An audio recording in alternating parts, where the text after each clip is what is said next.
Ladies and gentlemen, boys and girls, children of all ages, welcome to the channel. It's your boy, Worlds of Wrestling, here today to discuss about AEW Dynamite, July 5th, 2023 review. Very entertaining show, actually. I enjoyed it. I thought it was fun. Nothing too much to complain about. There were some storylines built here and there. Good wrestling that took place as well. I mean, overall, this wasn't a bad show. There ain't much to complain about. One of the biggest stories right now is with MJF and Adam Cole. I actually like this. This is very funny. It's bringing out a different character out of MJF. And, he is still, the same old prick, but him and Adam Cole have some interesting chemistry playing as allies instead of enemies, as crazy as that sounds. So, another thing that was on this show that was pretty entertaining was Britt Baker, I should say. Going up against Ruby Soho. This match was pretty fairly decent. The only problem I had with it was there were a lot of interference going on with Ruby Soho's side. And, par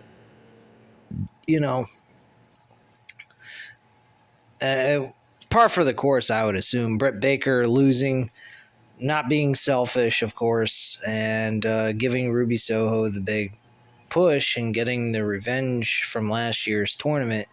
So Britt Baker ends up losing, getting eliminated from the first round of the tournament.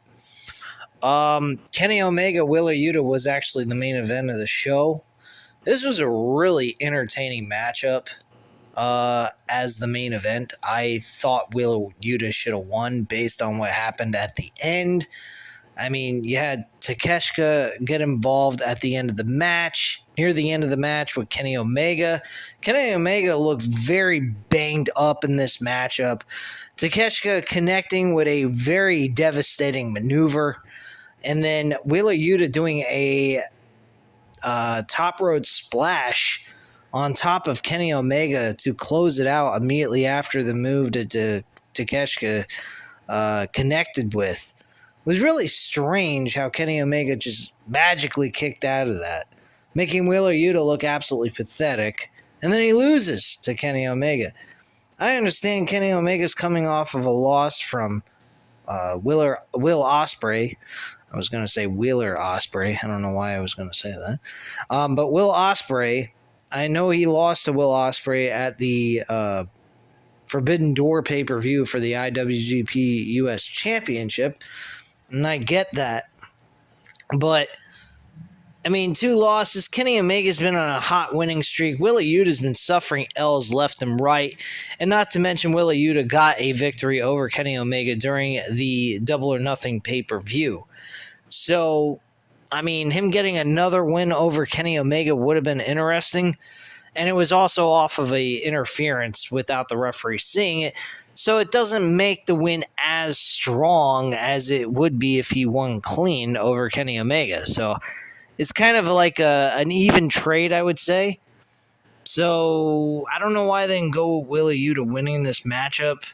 But the match was good. No doubt about it. It was definitely well worth a main event spot on this show. Very entertaining stuff. You had Keith Lee and Swerve Strickland going at it in the opener of this show in the Blind Eliminator Tag Team Tournament. I'm actually liking this Blind Eliminator Tag Team Tournament simply because of the fact that we got guys that are mixing together that could become tag team partners after all this tournament is completely done. So they may build a bond, a friendship, whatever you want to call it, become allies of some sort, and get involved in the tag team division. God knows their tag team division is absolutely horrendous right now.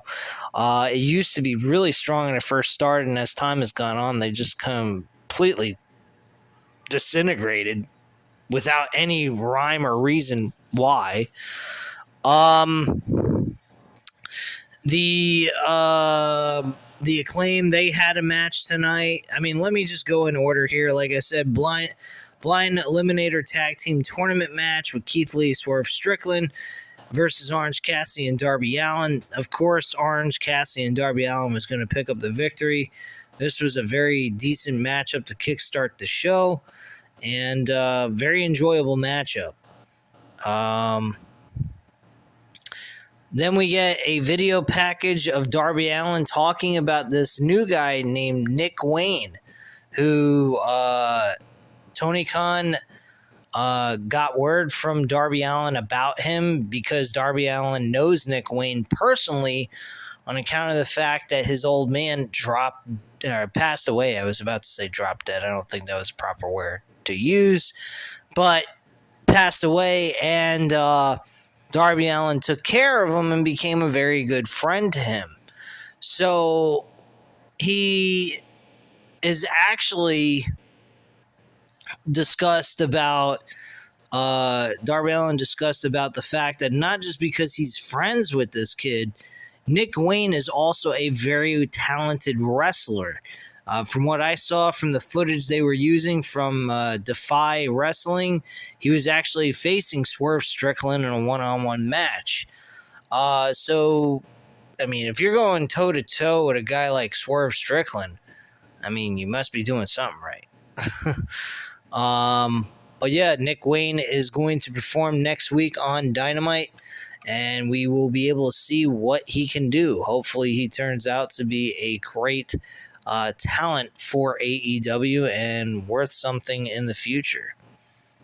Next up, we had Jungle Boy Jack Perry arrive and make it clear that he wants a shot at the FTW Championship. And he was dressed pretty nice, I have to say. Jack Perry looked pretty good arriving on the scene in a nice SUV. Very nice look. His look is changing week after week. He looks better and better. So yeah, I actually enjoyed this. It was pretty nice. Hook arrives and attacks him. So we saw Hook get the advantage on Jack Perry, and Perry jumps in, gets in the car, and manages to drive off after he kicks Hook off of him. And Hook throws some piece of material at the car as he's driving away, being pissed off. I love the way Hook was, how angry he was, and everything. So he really looked good. These two are building a story between them, and I'm liking this. This is really good stuff. Hopefully we can finally see Jungle Boy actually stand up for himself instead of running away like a little bitch, but I'll take it for what it was. This was a lot better than what they did last week. At least we saw a little bit of something. MJF and Adam Cole are shown bonding at the gym. This was actually rather funny. Cole is clearly not into this, but MJF insults one of the people at the gym, and Cole tells him he can't talk like that, but they both compare him to Tony Schiavone, and Adam Cole was kind of like, oh, brother, what the fuck am I doing? I'm sounding like MJF. Thought it was fucking hilarious, actually. Very funny scene. Next, we had the Acclaim and Daddy Ass, Billy Gunn, going up against the Blade and the Boilywood Boys. Oh my gosh. This was shit. The Acclaim easily won the match. Caster hits the mic drop for the win and the 1-2-3. Then we get Harley Cameron interrupting the post-match celebration as she appears on the video screen. She reveals that she made a video and she will show the world what real talent is next week. Gunn grabs the microphone and says, "Suck it." Okay, well, big fucking whoop-de-doo there. My own girl believes that Harley Cameron is truthfully a whore. Based on the way she's dressed. But hey, who's judging? We don't know what she does in her own personal time, but based on the way she dresses, my girl thinks that she's a whore. So, to each his own. Anyway, A video package highlights Eddie Kingston beating Kenta to win the NWGP or NJPW Championship, or the NJPW Strong Openweight Championship at the NJPW. I can't find New Japan Wrestling Strong Independence Day show, which you can buy on New Japan Pro Wrestling World.com for $30 for both nights for July 4th and July 5th.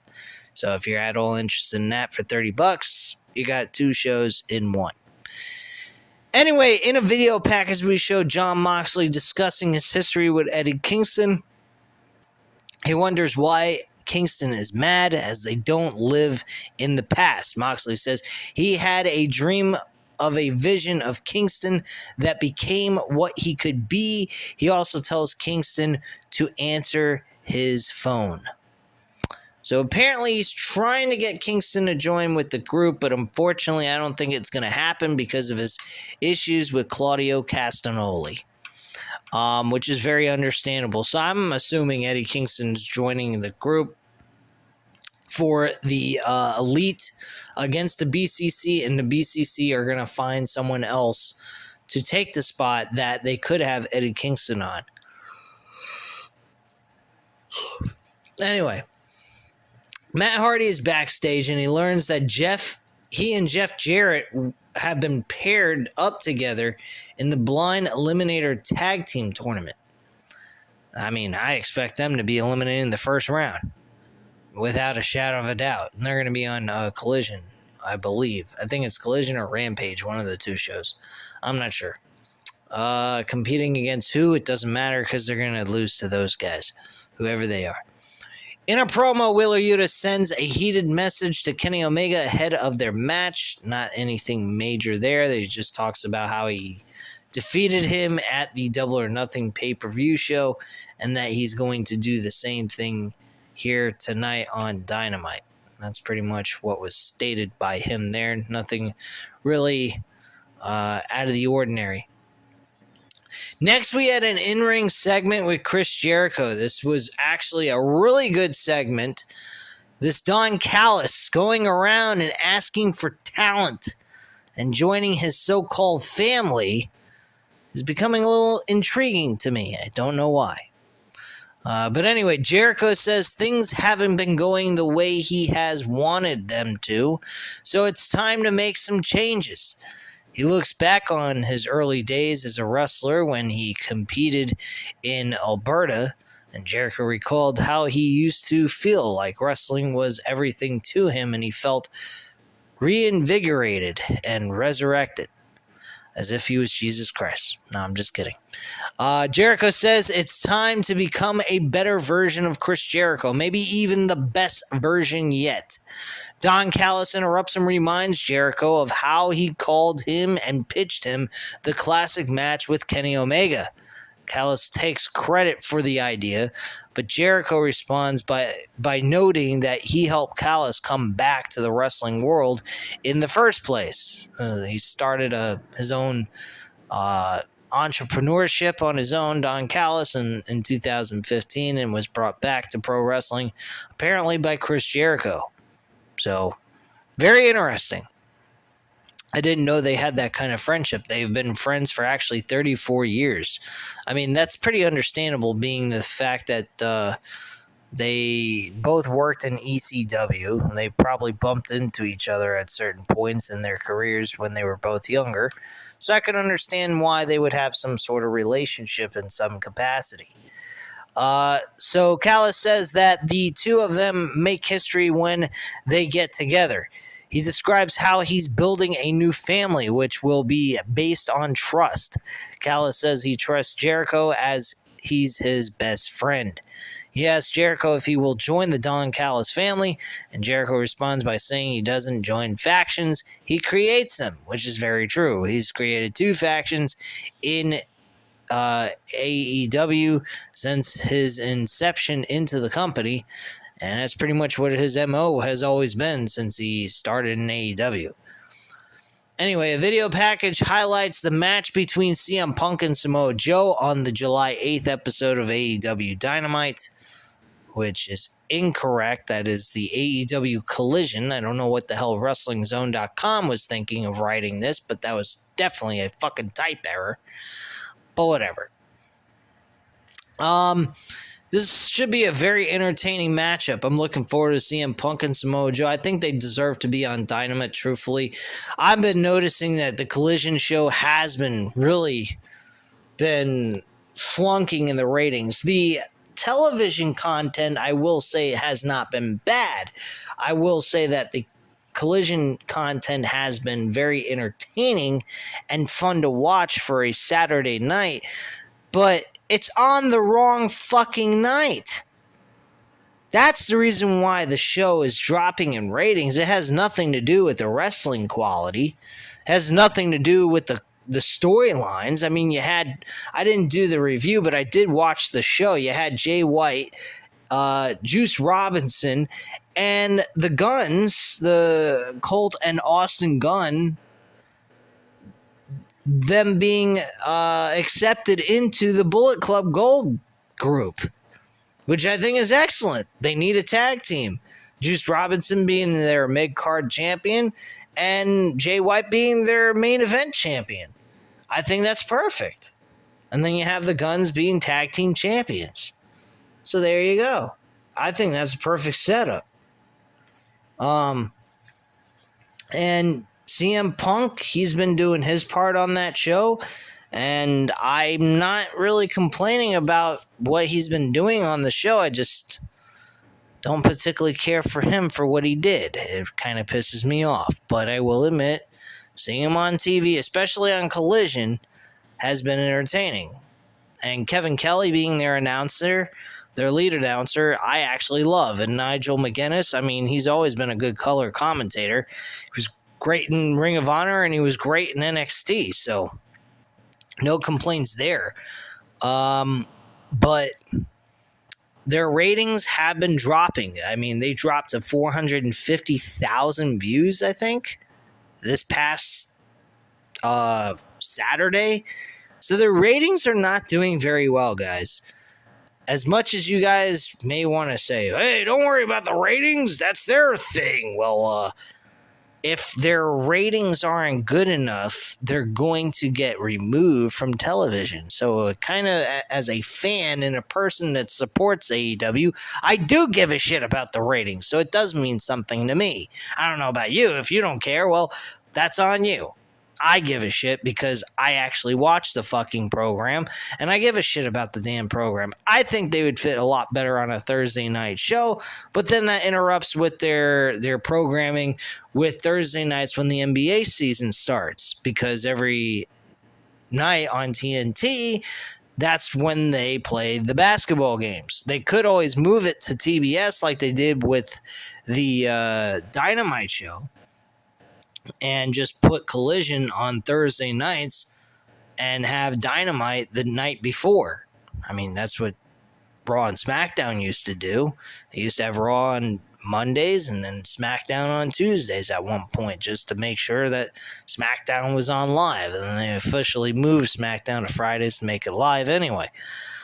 But anyway, getting through all that rambling, blabbering bullshit, my point being is, fucking Collision is on the wrong night. Now, some people would just debate with me, well, it wasn't a live show. Okay, fine.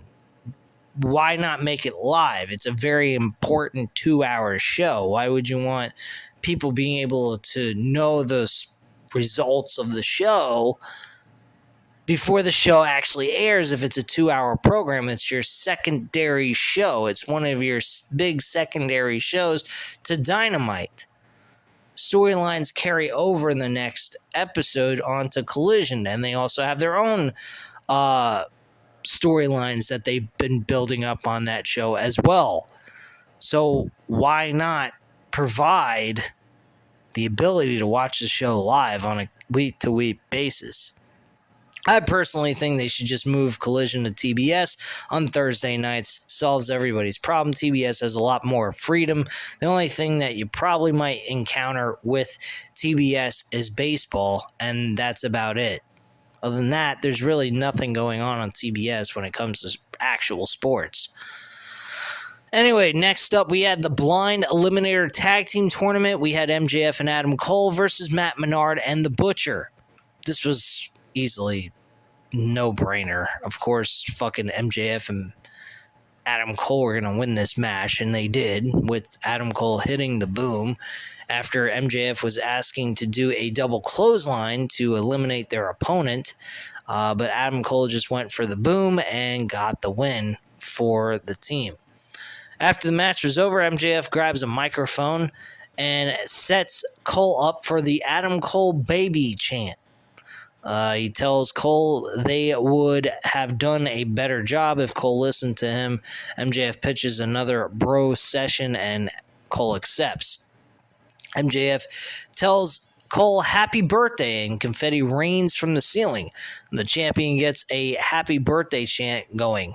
He brings out a cake and balloon for Cole at this point, and MJF puts on a birthday hat and makes Cole wear one as well. MJF sings happy birthday song, and he gets a make a wish chant for Cole. And Cole blows out the candle, and MJF tries to slam Cole's face into the cake just to fuck with him, but Cole apparently realized this and was expecting it, so Cole reverses and sends MJF into the cake instead.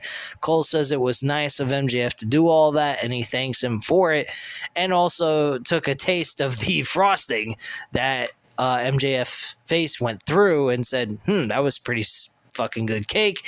And MJF actually tasted himself, and he goes, yeah, it actually was pretty good, and was sitting there laughing about it. Wasn't upset, didn't change at all.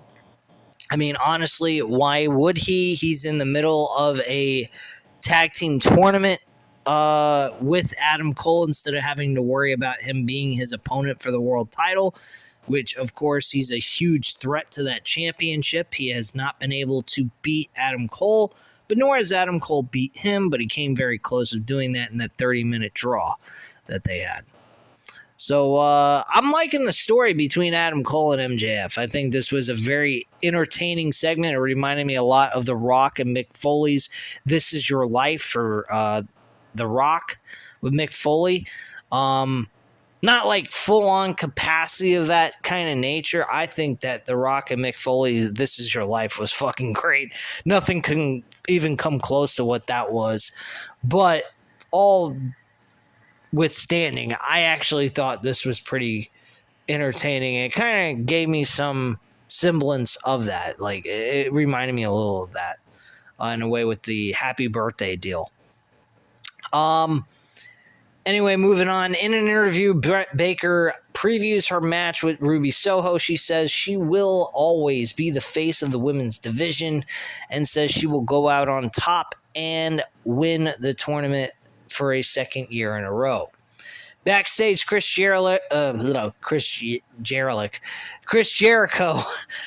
elaborates on his previous comments and says Daniel Garcia and Sammy Guevara can't be under his wing forever. Renee Paquette announces the two of them will team up in the Blind Eliminator Tag Team Tournament, and Jericho tells them to use the opportunity to show which of them can lead. This is very interesting as well. Apparently, Jericho is leaving his own faction to join another, leaving the JAS to no longer be the JAS. This might lead to Daniel Garcia and Sammy Guevara becoming tag team partners. For all we know, they could end up actually winning the tag team tournament. This Blind Eliminator Tag Team Tournament to be crowned number one contenders for the tag team titles. That was Jeff Jarrett and Matt Hardy against Daniel Garcia and Sammy Guevara. I imagine Daniel Garcia and Sammy Guevara are going to win that match easily with no problems at all. Anyway, we had the Owen Hart Foundation Tournament Women's Quarter Finals. Ruby Soho versus Britt Baker. I already made mention that Ruby Soho had her whole flock of cast of characters with her and helped her get the win over Britt Baker. This was nowhere near their match from last year's Double or Nothing finals for the Women's Owen Hart Tournament. I mean, it was still fun, but there was a lot of botches in this match. I mean, you could tell that there were some botches here and there very easily. You don't have to be a wrestling expert to even notice it. So, I mean, yeah. Anyway, Sky Blue, after the match was over, Sky Blue's Soho's opponent in the next round, and she actually confronts her after the bell is rung, and her friends storm off in the back without her, and Sky Blue comes around behind her, and they have a stare down, and that's pretty much it. And the last thing was actually Kenny Omega and Wheeler Yuta. I already discussed that, my thoughts on that match. So that's pretty much it, guys. That is the whole review for this show. This was a very enjoyable show for wrestling and some storyline progression overall. I thought this was a solid hit for a Dynamite show. I don't have too much to complain about. Outside of Wheeler Yuta taking another L, I'm not liking that, and I know for a fact everyone else would agree with me. I've heard a lot of YouTubers who do the same shit I do have said the same thing, that Wheeler Yuta needs to stop taking an L.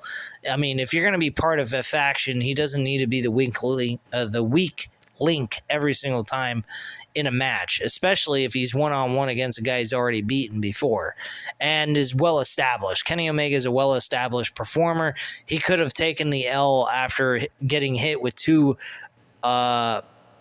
effective maneuvers by two different guys, and it still wouldn't hurt him one bit because there was outside interference involved. So, I mean, it wouldn't have done anything to Kenny Omega's character on television anyway.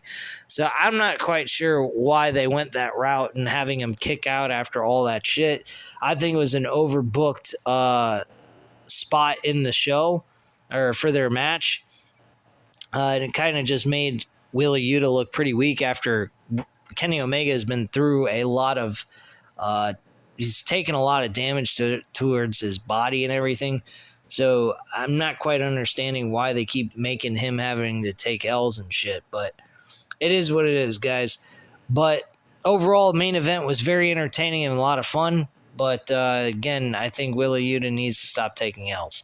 But anyway, at this time, guys, you know what to do. Hit the like button if you like this video. Hit the subscribe button if you're not already subscribed to the channel.